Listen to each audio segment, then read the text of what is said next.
crabs. Wow, crabs.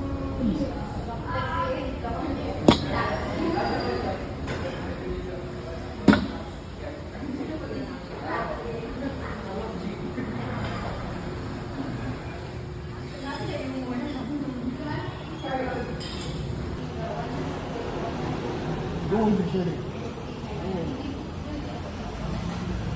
Di. Ibalik sa ko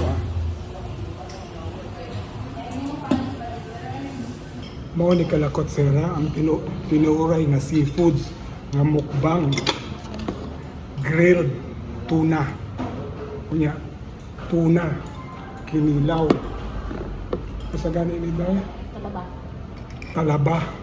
Oh, ganahan mo sa shape sa talaba. Yan, talaba. Then this one is tahong. Kana never mind sa uric acid karon na bitaw ni. Kanawa o tahong. And finally, lambay. Kaya nun kaanin ako. So ayan nato kumakayan nato nagkaon after all the last meal na ako kay 2 o'clock gahapon. Then karon lang so more than 22 hours na intermittent fasting ko. Mo ning kaunon nato. Kauban ako mga guardian angel. Anak. Oh. Belle and Shirley. Kung kay balo ng muko sa nagian ako karong adlaw. Ang malami nga talaba na tilawan nako, Iloilo. To. Dagko kayo. Oysters manibel, no? Dito sa Iloilo. Unya depende sa kuno ni siya sa kanang bunay buwan ba to? Ano na? Ang talaba. Well, diri sa Cebu, kung ganahan mo talaba sa Konsolasyon, dagan. Dito sa to, Jordan. Called Jordan. Pero di gid pareha sa Iloilo nga pagkadagko. Dagko tayo. O sa Kulasi, Kapis.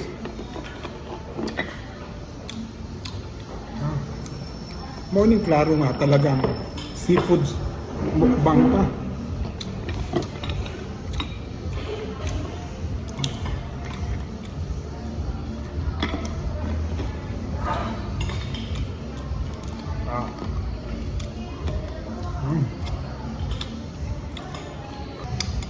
Mukbang yun da, as in mukbang. Seafoods, dili karne.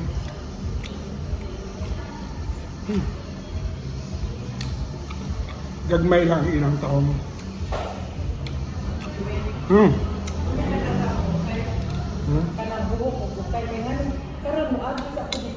Atlantic. Sige, ako lang mo adto. Mo lang mao kay gusto ko. Ako na po si Pilipinas. Dahil nahuman pa dito. Daot ang ilang taong dahil. Daot. Daot sa. Sa buwan ba yan? Sa buwan na. Anong kain isang Buwan? Okay. Sa asa? Ay, sa isla. Taga dito ka. Ako makuha. Oh, daghan gid dito dahil. Maka-order tabi. Pusita ka ng tindag po. Kadakong buwan ba? Pila man. Basta dagkong buwan. Kaya mo biyahe siya. Kaya mo biyahe. Wa magoy buwan karon mo nang gagmay. Kaya mo biyahe siya. Bili pa da. Barang na dito.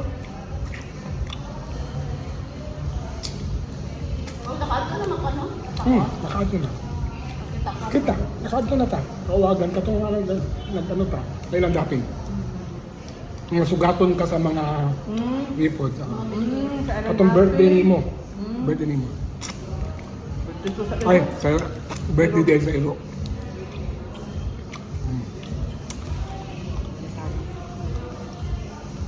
Okay lang mga kalakot, sira.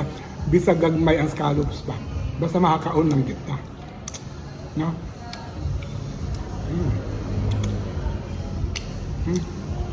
Kaya kani mga seafoods, dagko daw ni sila basta naibuwan. Mao ba? Comment below ha. Base na sa'yo ko. Dako mo. Ay. Lamig. Mga kalakot, sera. Humba. Unsa ni siya bat, sweet and sour, sweet and sour chicken. Sweet and sour chicken. Yan, napakoy pasayan og tuna kinilaw. Okay. Ano ako? Sayang. Kumplituhon na ato seafoods.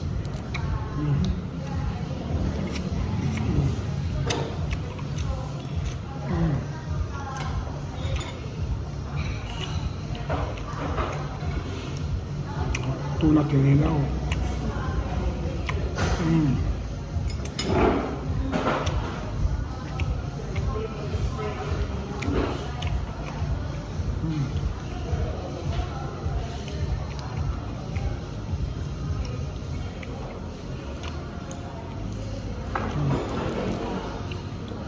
Also,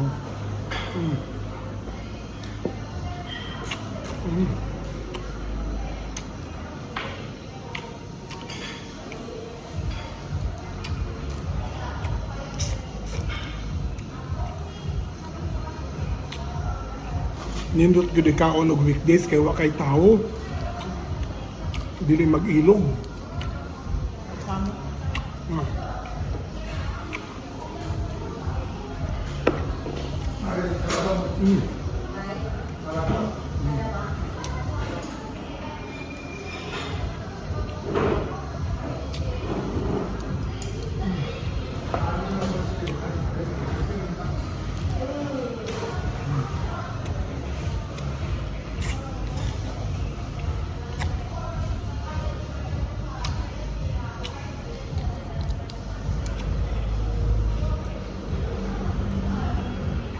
At least, ang gipang crave na ako nga seafood. Ang kuwang na lang ani lobster.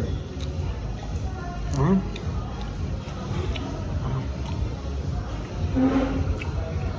Sunod ko.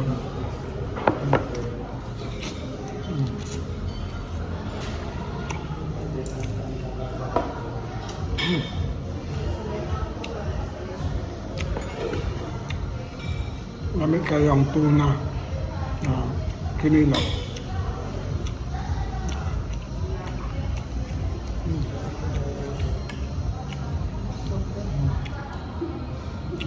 Busog na ka? Kamuting saging. Bukas ito yan. Mau nang pinakanindot nga diet. Mau na ako pa yung kinakaon. Kamuting. Until lawa kamuti gihapon ko.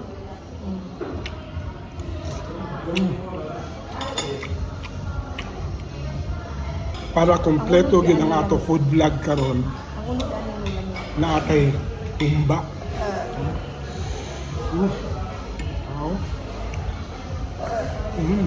Wala pa ako magiging ka ng dani.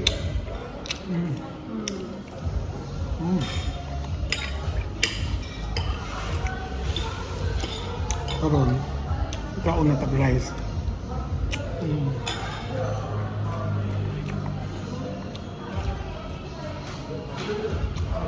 Dami lang humba siya. Dami. Umok.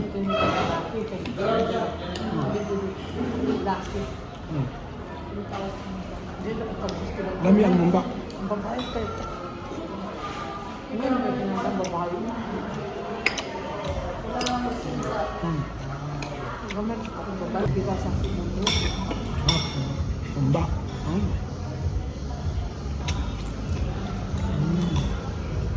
Kamay sa babae. Sa mga hindi na natin tinura siya. Actually, nasa atong una, survival na siya. Pulo niya ito, una ko. Atong lain ako. Dami kay umok ang iyang baboy. Hindi mo naman kay bagus kanin. Kaal. Ang humba na may bagus kanin. Sus, kung karinderya na yun, magkinamot ko. Ito ang ganda nila. Ito. Pakto yun.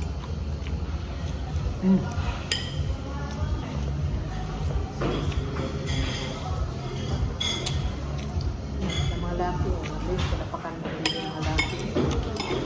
Hindi sila magkuha.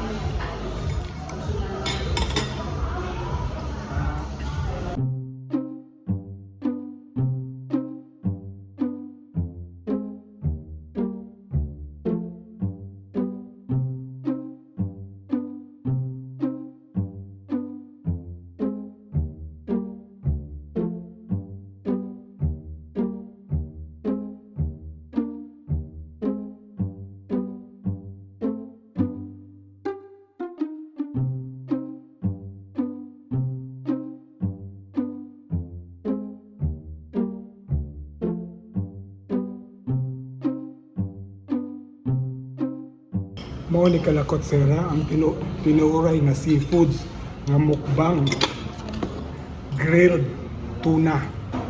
Kunya, tuna, kinilaw. Sa gani ni Day?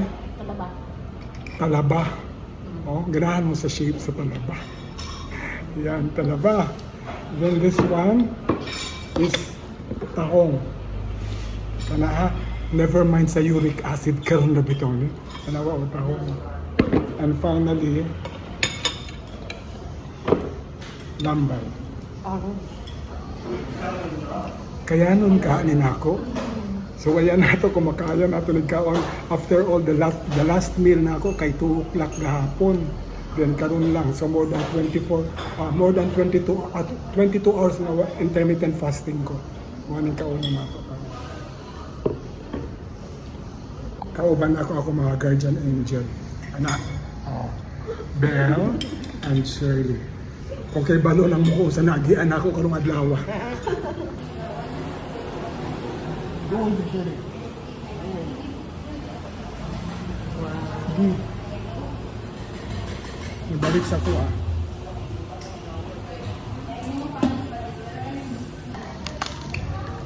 Alam mo ba?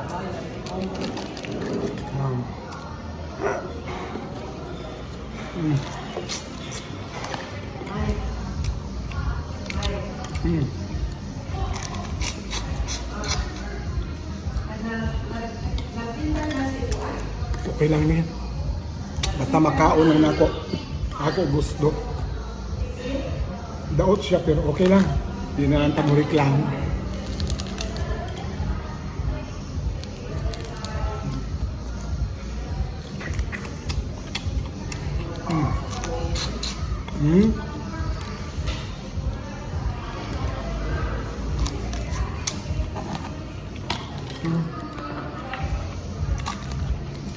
Ito yung daotag yun.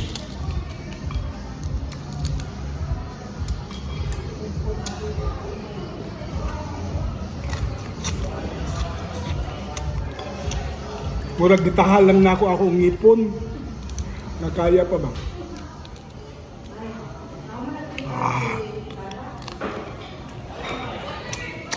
Okay.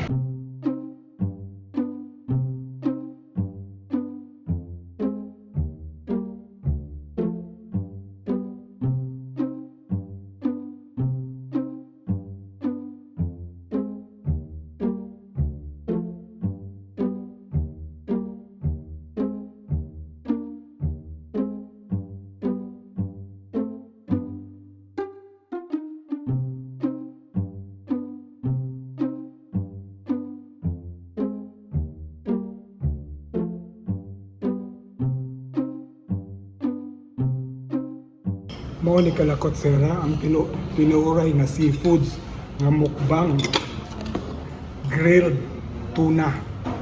Kunya, tuna, kinilaw. Sa gani ni Day?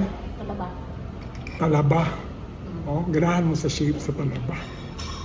Yan, talaba. Then this one is tahong. Kana never mind sa uric acid karon na bitong ni. Kanawa o tahong. And finally, lambay. Ano? Kaya nun kaanin ako. So ayan nato kumakaya nato nagkaon after all the last meal na ako kay 2 o'clock gahapon. Then karon lang so more than 22 hours na intermittent fasting ko. Wala kaon na ako. kauban ako mga guardian angel. Anak, oh, Belle and Shirley. Kung kay balo lang mo ko sa nagian ako karong adlaw. My relationship with then Mayor Tomas Osmeña has its highs and lows. The highest was when he became the mayor in the 90s, no? I think 1993 ba to? I was so proud of being a Cebuano because we have a very intelligent, strong-willed leader in the person of Mayor Tomas Osmeña. Napakatalino. He is a visionary, very uncompromising, very much ahead of his time. May prinsipyo, unwavering principle. Kaya nga proud na proud ako. He never succumbed or bow low sa mga Imperial Manila nga mga leaders. And we have experienced progress, making Cebu City one of the richest cities in the Philippines during his term.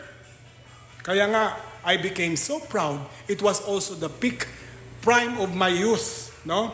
When chances are given to us sa business, sa art, sa culture, entrepreneurial, sa education most especially, kasi global ang approach ni Mayor Tomas Osmeña.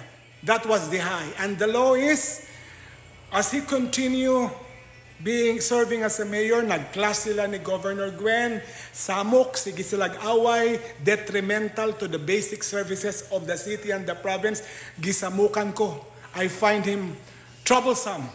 Dagang kaaway niya ang presidente, kaaway niya si Gwen, ang nasakripisyo, ang basic services diri sa Cebu City, and yun nga, ang health niya sadly nag-deteriorate. That was the law. Both Gwen and Tomas, pulos mga dagko ang mga ego, pulos mga hambog, niya fighting kung kinsa man ang better, kinsa ang sakto, ang looy, kami nga katawhan. Since di man ko butante kang Gwen, but if I had a chance to vote, di sad na ako na butaran. So, wala na ako butare na nagpari-elect si Tomas because samukan ko. Away. So, wala na ako siya butuha.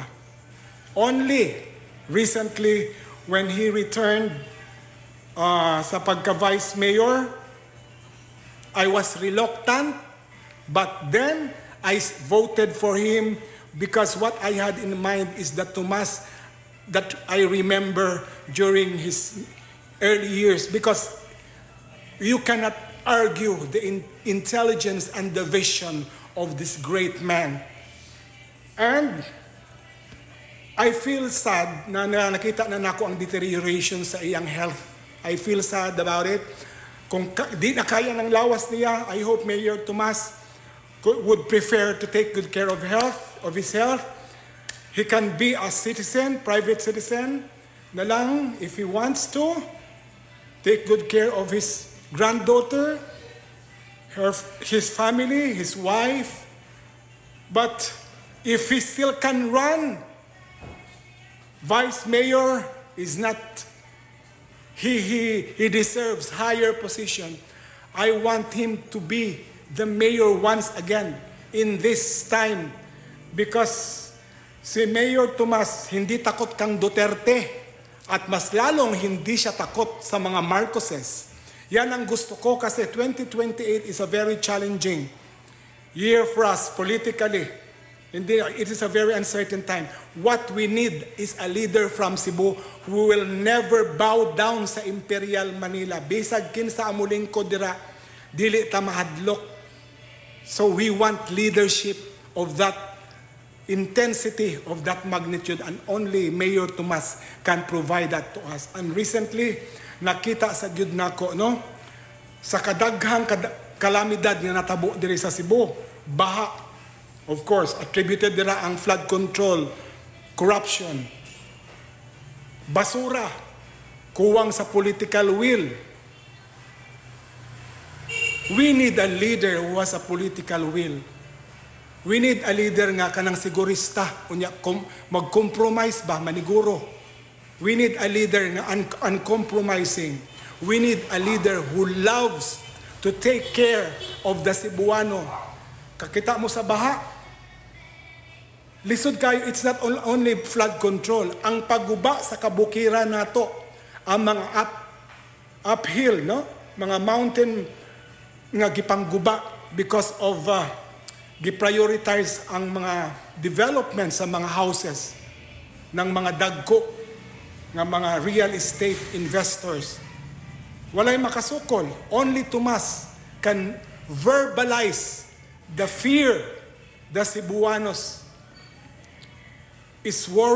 are worried of the flooding, no, sa mga kapatagan tungod sa mga wala na ikakahuyan kay gipangguba na ang kabukiran. And no one is complaining sa local leaders. Only Mayor Tomas raised that concern. Maunang bilib ko sa iya kay wala siya mahadlog bisag banggaon pa niya ang mga bilyonaryo nga mga investors. Unya si Mayor Tomasad kani mitigate, matabangan na niya ma-mitigate ang flooding kung mismo na ay political will og dili corrupt ang leadership. Dili ka nang mahadlok, dili ka nang sigurista bitaw, dili mo tingog, kay dili sila gusto mo offend, but not Tomas. When he think he is right, when his principle is being questioned, musulti gud siya, and that's what I admire from him. And he is definitely a visionary. Look at kani mga BPO nato. That's what he has in mind, no? Ever since kani mga BPO nato, mga call center, ano gid kayo na siya ang iyang concern sa mga call centers nato. Bisag inana, no? He is so concerned also sa mga kahimtang dira sa carbon public market, sa mga vendors. Iya sad na ginalabanan. Wala lagi siya mahadlok bisan ang iyang banggaon pa ka ng mga dagko kaayo, mga dato kaayo nga mga investors. Ang iya is fair. Minus the corruption, no? Minus the corruption, minus the unfair treatment. And of course, what he has in mind is the protection, the welfare, the safety of the Cebuanos nga wala gid nako nakita sa mga recent leaders nato diri sa Sugbo. Wala, pulos mga trapo, pulos lang sulti. Pag naana sa nalingkod na, wala na. Pulos lang kompromiso sa ilang mga prinsipyo. So kung kaya pa ni Mayor Tomas to run on 2028, I am going to support him to be our mayor nga maibalik bitaw ang pride and dignity ng mga Sugboanon, no? Kay siya rang gyud ang dili mahadlok. Duterte ba o anointed ba ng Marcos? Wa siya mahadlok. Wa siya mahadlok because Cebuanos can. Ever since we are known to be steadfast, independent-minded ta. Di ta magsalig sa Imperial Manila. Gusto na ako maibalik ang pride ng mga Sugboanon, and only Mayor Tomas Osmeña can give that to us. Pagkaya sa iyang lawas, ha? Pagkaya pag yun na iyang lawas. But if he can't, I would readily tell him na pag di na kaya, Mayor, go back to the private life nimo, take good care of your granddaughter, take good care of yourself, because we want you to live long as an advisor kung dili na kaya. But sadly, sa karong panahon na we want you, the brand of leadership, the kind of leadership na ikaw ra gyud makahatak, ibalik sa amo ang dignidad namo, ibalik sa amo ang pride namo as a Cebuano, ikaw lang gyud makabuhat. Ana,